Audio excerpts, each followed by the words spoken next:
I would like to address the people to help me to get justice. I'm Saraswati. I'm a victim of heinous crime. I have faced so many problems in my life, one after another, for the past 15 years since 2007.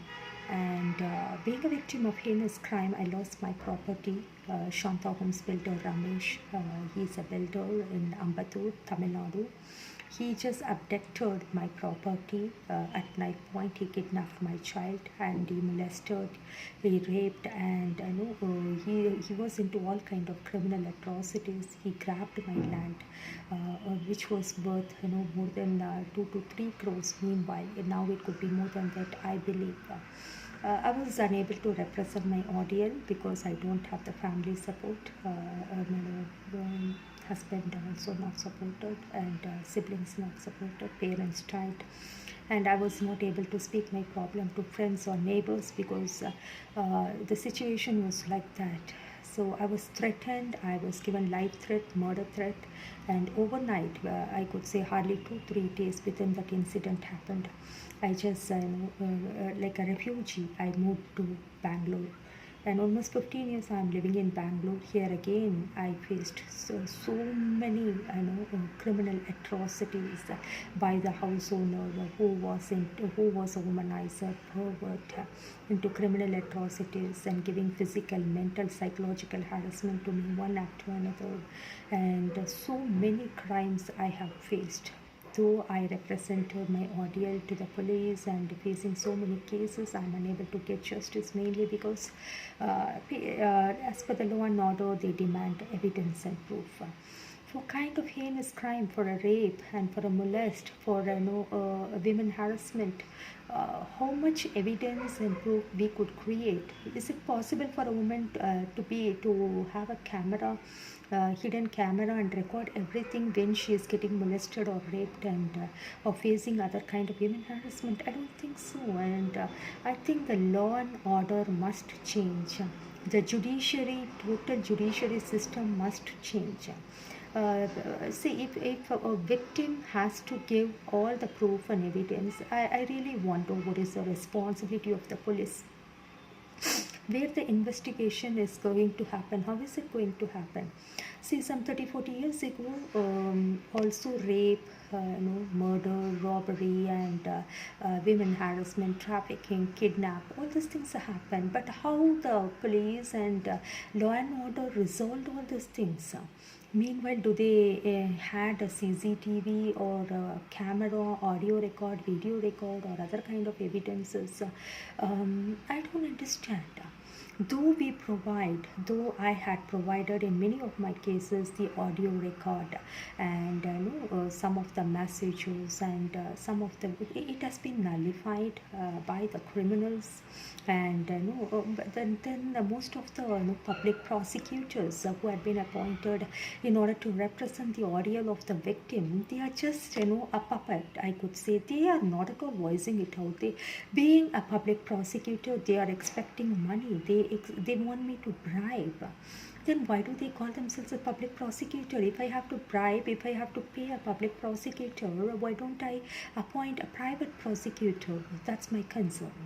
So they are expecting, and is it not a shame for a public prosecutor to lose a case instead of winning it? Then why, in what way he has got the job as a public prosecutor? Where did he prove his metal and caliber? And when a private lawyer or advocate can win a case for an accused, a person, an accused who was into heinous crime, who was a murderer, who was a rapist, who was into robbery or kidnapping or trafficking, the private lawyers, advocates are able to get justice, and they are just instead of convicting, they are just acquitting them.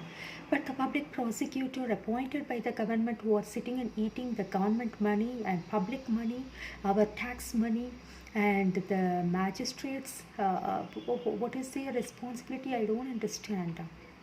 If you see, most of the cases are won by the accused. The criminals are winning the cases by manpower, political power, and also by physical power. As we are victims because we don't have any such thing. That is why we call ourselves as victim. We have been victimized. Being a victim is not our problem. It is not our responsibility. Always you cannot say that why no one is getting victimized. Only you are getting victimized.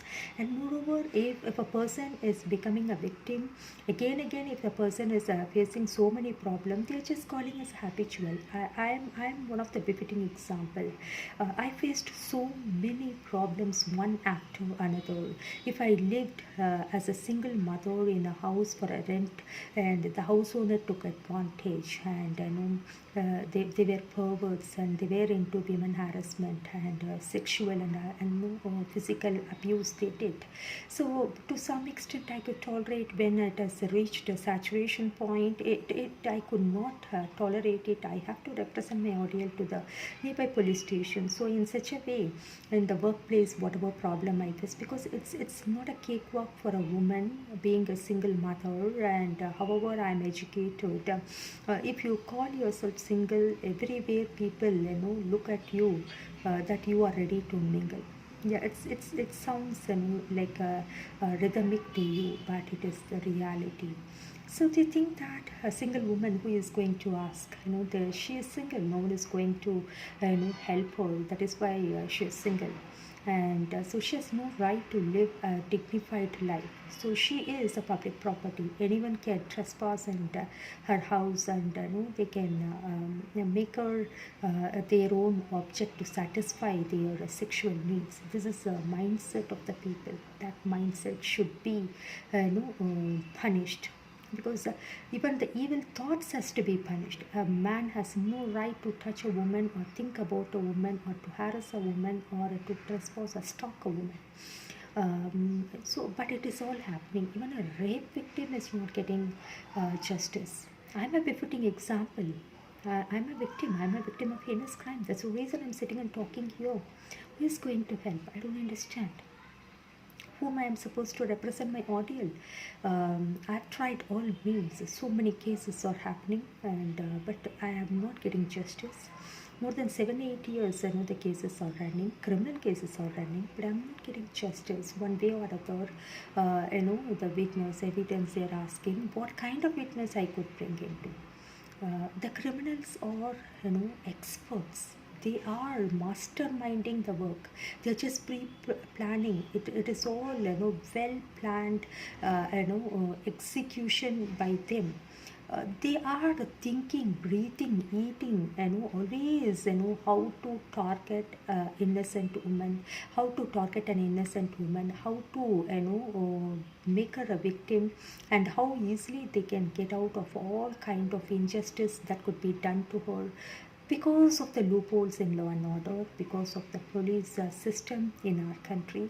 Mainly, if a woman goes to a police station once or twice, she would be looked as habitual.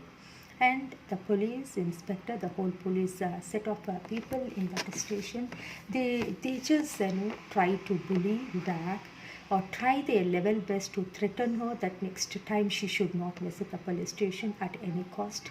And if it is possible, the inspector, the higher authorities, are openly, deliberately, they are asking sexual favors. Yes, I'm asked by, and an inspector in Bangalore, Pulimavu police station.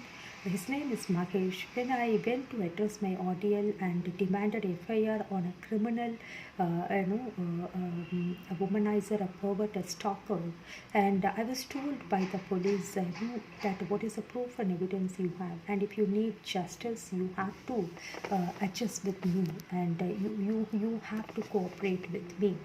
And he was calling me late night, 9 o'clock, 10 o'clock, video call, and he was just making conference call and demanding me to speak to the criminal on whom I lodged a complaint and demanded FIR. And when I went in the morning and demanded FIR, He just flashed. He just opened a zip and exposed his private part, and he was continuously doing something. And this not once or twice, 7 or 8 times whenever I had visited the police station to represent my ordeal, the same Inspector Mahesh Hulimavu, Bangalore, Karnataka, misbehaved with me. And to some extent, I've gathered courage, and just like showing a document from my mobile, I just took the mobile. Just 1 second or 2 seconds, his criminal behavior of flashing, I just recorded. And I had, with that record, I had given to the higher authorities like Commissioner, ACP, DCP. But what really happened? Nothing happened. 1 year, 2 year went on. And finally, that particular person, Mahesh from Hulimavu, inspector, has got transferred to the traffic. So he has got only transfer.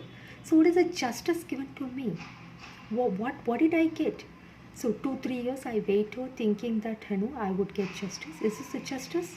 So is this a justice? So anybody can do anything, and then the police or other places using their political and their power, and they could escape. They would get only transfer. Why a police system? If common man does the same, will he deserve the same punishment? No, he would have been called as a rapist or a pervert, and he would have been booked in so many things for flashing and stalking and misbehaving, woman harassment, 506, 504, so many things, 354, so many things he would have been booked. But why they are not doing it to a policeman? Why they are not doing it to a policeman? A lot of things I have to speak, people. So step by step, I'm just trying to come out of my traumas and agony, and I feel I have to speak to people. Please give me an opportunity, encourage me to come out of my problems, and please help me to get justice. It is in your hand. The only thing you can watch, at least you watch these videos and try to understand that a common man, a woman like me, a lay person, how much of traumas and agonies we are facing, and there is no one to support us. So only public, common people can help us. Thank you.